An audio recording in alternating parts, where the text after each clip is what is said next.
herzlich willkommen. Mein Name ist Kathi und ihr seid auf meinem Kanal Kathis Diamond Story. Schön, dass ihr hier seid. Ich habe hier ein Diamond Painting liegen von Tini Schnickschnack. Das wollte ich gerne mit euch zusammen mal etwas näher anschauen. Der Karton ist wieder wunderschön hier oben mit ihren Farben. Und ja, hier unten steht alles drin, was enthalten ist. Hier ist noch mal eine kleine Anleitung mit drauf, die ihr auch mit dem QR-Code hier scannen könntet und euch anschauen könntet, glaube ich. Ich habe das noch nie gescannt, von daher müsste ich mal tun. Ja, dann haben wir hier sozusagen die Rückseite noch mal, wo alles drauf steht, wie auf der Vorderseite, nur quer. Und dann haben wir hier nochmal einen Warnhinweis, nicht geeignet für Kinder von 0 bis 3, wegen Erstickungsgefahr. Und hier nochmal Premium-Qualität, einfach selber machen, mehr Entspannung, schöne Dekoration. Das stimmt auch. Ja. Genau, ich würde sagen, wir holen das gute Stück mal raus. Karton ist leer, kommen wir kurz rüber. Es ist nochmal eingepackt in einer Folie.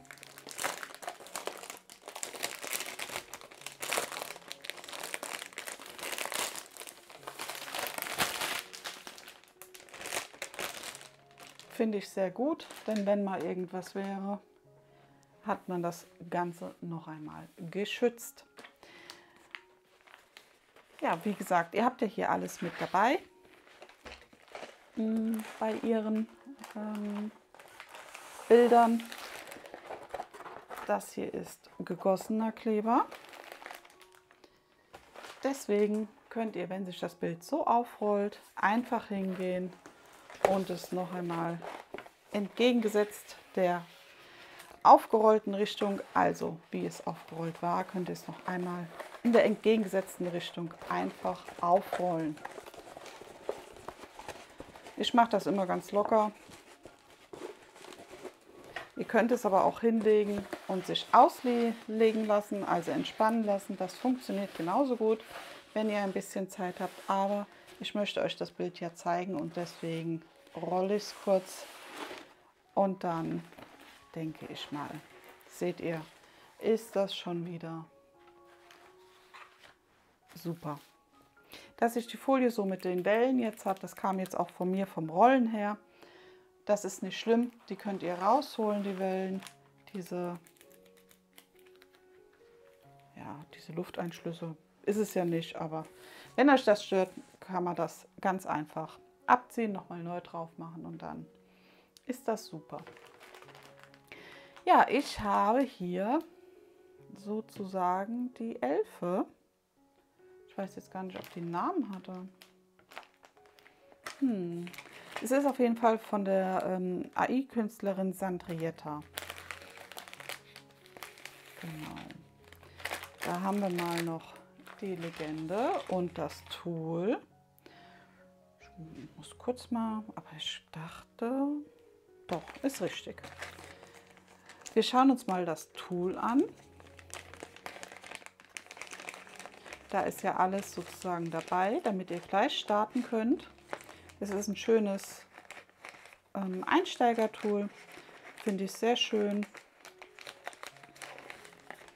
Es ist auch hier in ihrem gebrandeten Beutelchen, in diesem milchigen, finde ich sehr, sehr edel irgendwie, also toll. Dann habt ihr einen Stift dabei mit einem Einzelaufsatz und einem Dreieraufsatz. Und noch, ich glaube, das ist ein 9er, aber ich bin mir nicht sicher, also ein Mehrfachaufsatz noch mit dabei. Ihr habt ein kleines weißes Schiffchen. Das hat auch hier so einen schönen Rand. Das heißt, wenn ihr es mal aus Versehen auf die Klebefolie legt, bleibt euch das nicht komplett kleben, sondern nur hier an der Erhöhung vom Rand. Auch sehr praktisch.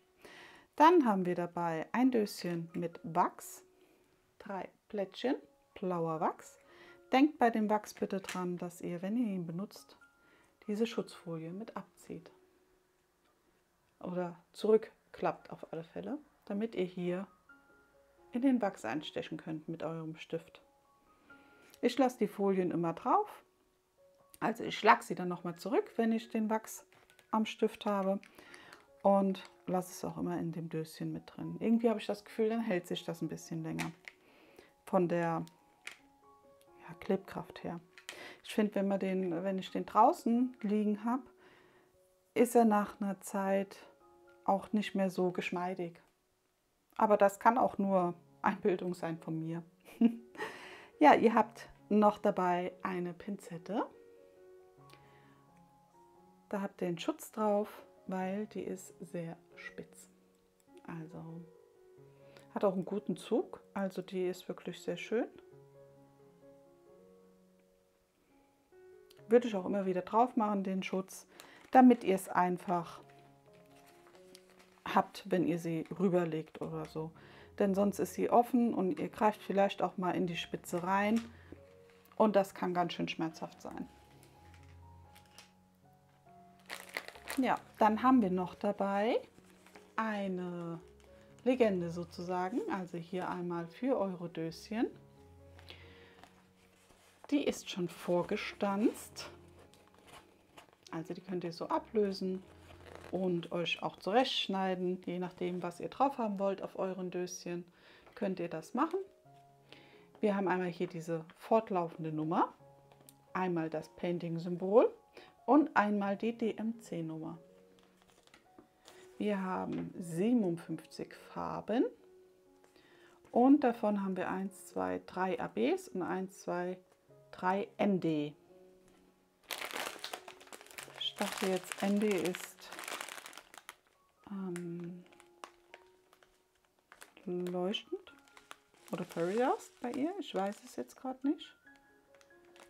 Aber wir schauen uns ja die Steine gleich an und dann können wir noch mal schauen. Ja, bei den Painting-Symbolen habt ihr wieder Zahlen, die Buchstaben und die Symbole. Aber ich finde, hier auf der Sticker-Legende sind die schön groß, die kann man gut erkennen.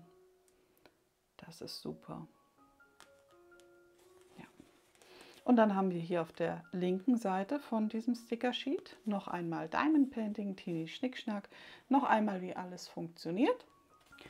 Und hier einmal das Bild in einer sozusagen kleinen Vorschau, sowie die Bildnummer hier unten. Es sind quadratische Steinchen und die Größe 50 x 50. Dann haben wir hier unten nochmal Diamond Painting ist nicht nur ein Hobby, es ist Liebe zur Herausforderung. Ich denke jetzt mal, das ist sozusagen ihr Slogan. Und hier unten sind ihre Social Media Kanäle nochmal. Sehr schön. Ja, das hier Bildchen könnt ihr hier unterschiedlich nutzen, ob ihr es euch auf den Karton klebt oder ich klebe mir das immer gern in mein Journal rein, wenn ich es dann starte und dann weiß ich immer, ja, hat man immer so ein schöneres Bild. Was ich aber auch schon gemacht habe, ich habe mir meine Diamond Paintings abfotografiert und dann ins Journal reingeklebt, wenn sie fertig sind, was ich auch nicht schlecht finde. Ja, schauen wir uns mal die Leinwand an. Es ist eine schöne Leinwand, nicht so extrem flauschig, sehr angenehm finde ich. Sie ist abgesteppt, der Rand, sehr schön. Ja. Angenehm. Ihr habt hier oben einmal Teeny Schnickschnack mit Centrietta AI.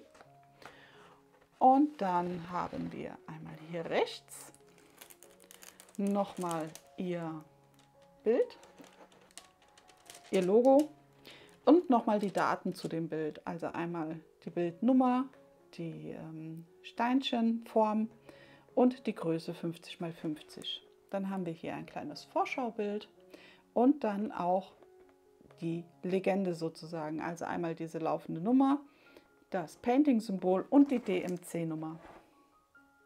Ja, und alles wirklich auch hier gut lesbar. Auch der Druck, hier seht ihr die dunkle, die 5 zum Beispiel, ist jetzt hier die 310. Klebkraft ist super und der Rand hier ist auch nur so minimal wirklich drüber. Also diese Klebefläche ist minimal über das Bild drüber sozusagen. Wirklich sehr schön. Ich finde den Druck wirklich top. Doch, da kann man alles gut erkennen. Ich glaube, ihr seht es. Und diese Legende, die wir hier rechts hier haben, die ist hier links auch nochmal. Ja, einmal komplett zu dem Bild. Ich finde das ganz süß. Die sitzt hier in dem Halbmond mit drin, die Elfe. Oder vielleicht auch eine Schmetterlingsfee. Und hat hier noch so einen Zweig mit Blüten. Ich weiß jetzt gar nicht, sind das Rosen? Was würdet ihr sagen? Aber die Rosen hätten ja Dornen und die Blätter bei den Rosen wären ja anders. Naja. Aber es erinnert so ein bisschen daran. Ja, hier unten steht nochmal ihr Slogan. Diamond Painting ist nicht nur ein Hobby, es ist Liebe zur Herausforderung und nochmal ihre Social Media Kanäle. Genau. Ja, so viel zu dem Bild. Die Folie ist auch super. Es ist keine so starre Folie, es ist aber auch keine so dünne Folie, wo man Angst hat, die reißt gleich, wenn ich sie anfasse. Wirklich sehr schön. Dann bleiben jetzt nur noch unsere Steinchen. So, holen wir sie mal raus.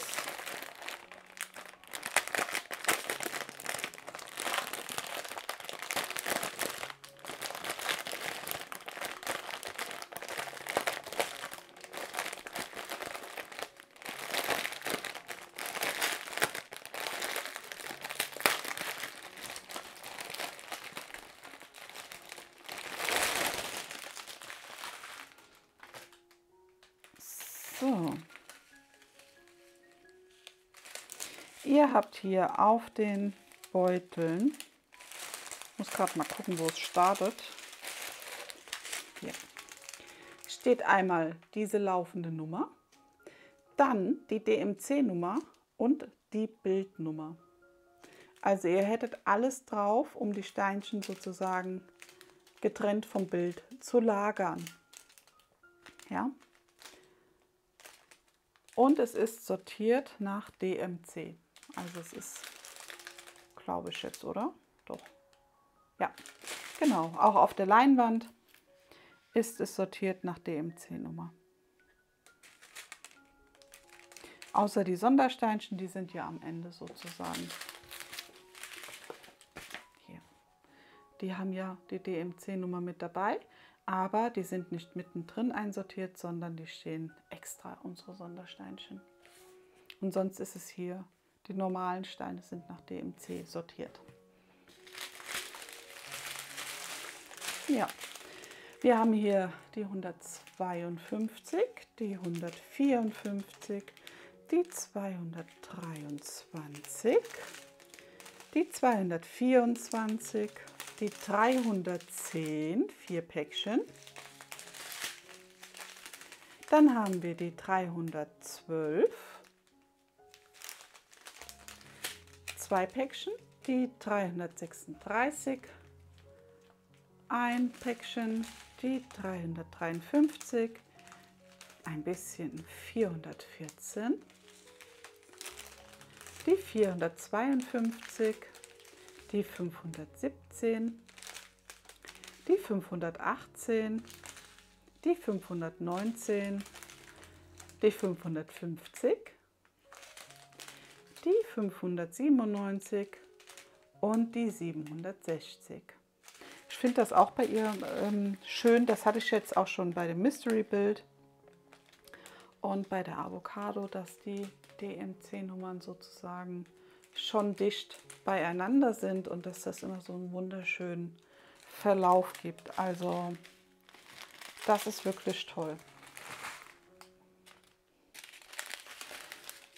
So, hier geht es weiter.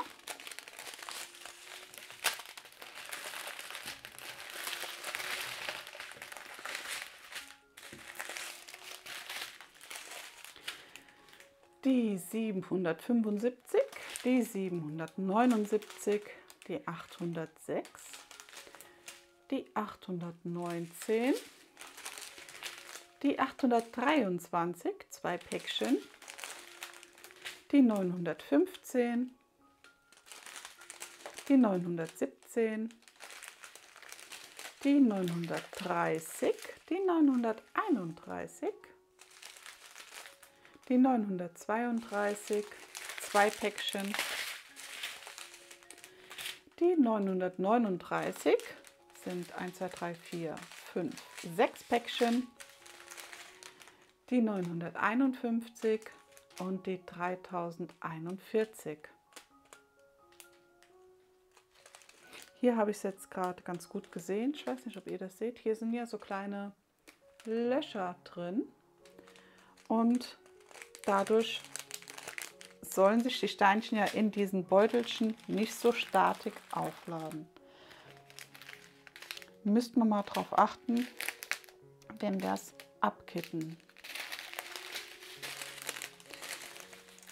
Ja, dann geht es weiter mit der 3042, die 3326, die 3328, die 3687, die 3712, die 3726, die 3733, die 3740, die 3750, 2 Päckchen, die 3752, die 3756, die 3768, die 3770, die 3779, die 3802, nur ein paar Steinchen, die 3808, die 3831, die 3834 und die 3836. Da seht ihr mal die Qualität da unten. Also wirklich top. Ich meine, ihr habt immer so ein bisschen, da zum Beispiel jetzt auch, so ein bisschen Ausschuss oder, ja, Ausschuss ist das ja nicht, ein bisschen Müll mit dabei. Aber das finde ich nicht schlimm. Das geht ja. Tut man ignorieren, so nach dem Motto, und dann ist das fertig. Aber das hat man überall, also das ist gar kein Thema. Dann haben wir die 3841, die 3861, die 3865, zweimal, dreimal. Ah, das ist Fairy Dust. Die 304 mit dem ND ist Fairy Dust. Die 963, ein Rosaton, sehr schön. Dann haben wir die auch ein Fairy Dust, die 3860, schönes Braun mit dem Glitzer dann, das ist so ein bisschen Kupfer, das sieht man gar nicht so gut. So ein bisschen Kupferfarben leuchtet das oben drauf. Hier ist so ein leichtes Rosé und hier ist so ein ganz leichtes Rot-Gold drauf. Oder zumindest schimmert es so ein bisschen. Dann haben wir die 762 als AB. AB ist Aurora Borealis. Beschichtung, die 977, auch ein paar Stück nur. Und die 3776, auch als AB. Das Aurora Borealis ist sozusagen eine Beschichtung, die den Nordlichtern nachempfunden sein soll. Also die so ein bisschen in verschiedenen Farben schimmern. Bei dem Fairy Dust, das ist Dust, wie so ein Staub. Das soll so ganz leicht nur hervorheben. Ein ganz leichter Schimmer soll da drauf sein. Ja. Ja, dann schauen wir mal, wo unsere Sondersteinchen sozusagen liegen.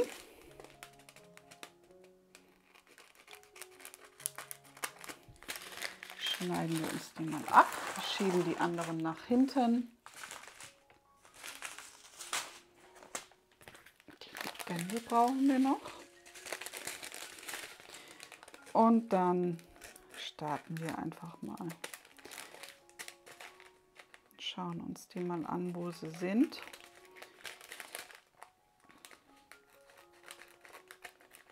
Weiß gar nicht, wie ich da auf Nachtleuchten gekommen bin, aber ich dachte irgendwie vielleicht bei dem Mond oder sowas. Das könnte man ja auch machen. Eigenständig nachtleuchtende Steinchen mit einbauen, wenn man die hat. Ja, ich glaube, das sieht auch ganz gut aus. Aber sowas habe ich auch noch nicht gemacht. Also ich habe mir noch nicht selber Steinchen sozusagen ausgetauscht. Ich habe immer nach Angaben gepaintet sozusagen. Ja, dann starten wir mal mit unserer 52. Die 304 ist das. Der rote Fairy Dust. Schauen wir mal, wo der liegt. So. Ach, ich habe ihn schon einmal hier unten in der Blüte. Genauso wie hier. Also sehr schön im Inneren von der Blüte, um das einfach so ein bisschen hervorzuheben. Ich zeige es euch mal von nahen. Ja. Meins sind ja auch nur ein paar Steinchen, aber finde ich jetzt persönlich sehr schön eingesetzt dort. Da kommt das bestimmt gut zur Geltung. Dann haben wir die Nummer 53, die 963. Doch 63, ich wollte schon. Der rosane.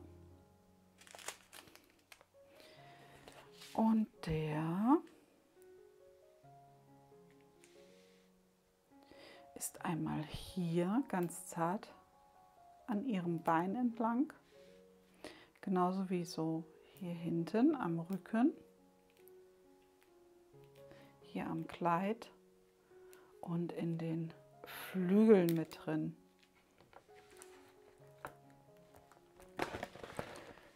Ja, auch hier, also überall, wo sozusagen der Mond ein leichtes Licht drauf wirft, ist der Fairy Dust mit drin, der rosane. Auch da am Arm, hier an ihrer Kontur, an der Kontur von dem Bein.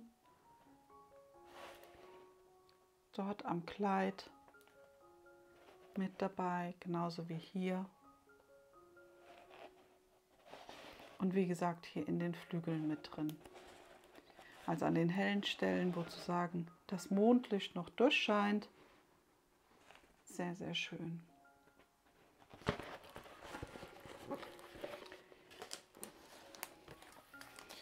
Jetzt gucke ich gerade, ja, hier oben am Schmetterling auch ein ganz bisschen, ein paar Steinchen hier am Schmetterling noch mit drin. Auch sehr schön. Dann haben wir die 54, die 3860 als Fairy Dust, der braune.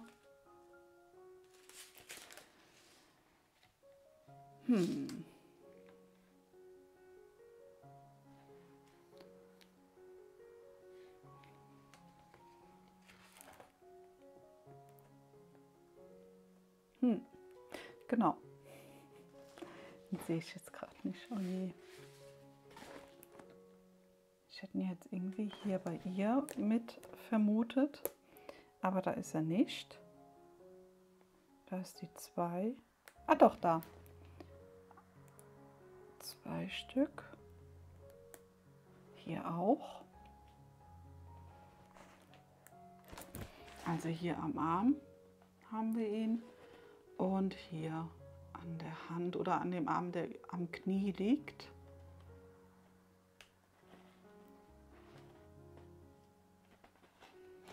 Und hier im Kleid. Jetzt. Da ein bisschen noch am Fuß. Das war, glaube ich, zu dicht. Also so ein bisschen schön verteilt. Läuft der. Sind ja auch nur ein paar Steinchen. Deswegen ist er so ein bisschen verteilt. Oben am Schmetterling hatte ich jetzt nichts gesehen. Nee. Also da sehe ich jetzt nichts von ihm. Schön. Dann haben wir die AB-Steine. Und zwar die 55, die 762. Das sind auch nur so ein paar Steinchen. Und der liegt, den würde ich ja jetzt spontan in ihre Haare tun, muss ich ehrlich sagen. Ja, da.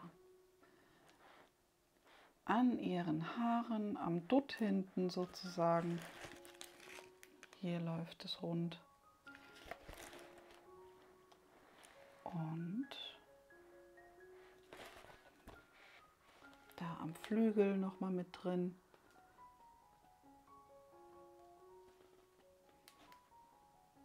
Das ist auch sehr schön.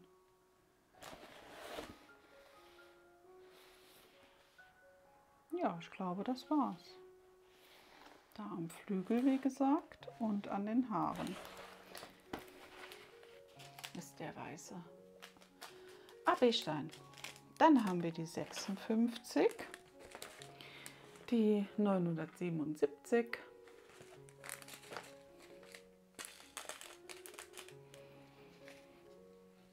das ist hier in der Blüte mit drin und hier bei ihr am Kleid.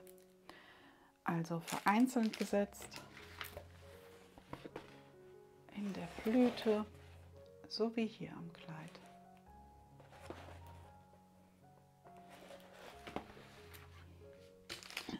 Auch sehr schön. Dann haben wir die 57, die 3776, auch nur ein paar. Und die sind dann hier mit dabei bei den anderen. Also da, wo die Raute ist, ist auch der Notenschlüssel. Ach, die Note ist kein Notenschlüssel, das ist die Note. Auch sehr schön.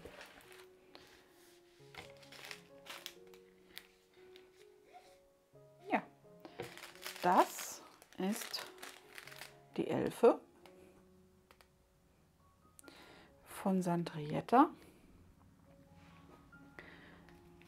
mit ihren schönen Sondersteinchen.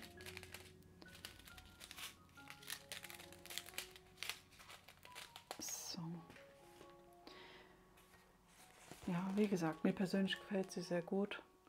Es ist zwar hinten ein bisschen dunkel, aber ich finde, dadurch kommt halt der Mittelpunkt sehr schön zur Geltung. Ja, wie sie da sitzt, so entspannt. Und dann der Schmetterling vorn dran, der zu ihr geht. Doch, gefällt mir sehr gut. Ja. Ja, was sagt ihr denn zu dem Bild? Ich hoffe, euch hat das soweit gefallen. Lasst mir gerne ein Däumchen da, wenn ihr mögt. Und gerne auch ein kostenloses Abo, wenn ihr möchtet. Dienstags kommt ja immer ein Video zum Diamond Painting und samstags ein Video zu meinen Häkelsachen. Ja, in diesem Sinne, bleibt gesund. Ich hoffe, ihr habt eine schöne Woche. Macht's gut. Tschüss.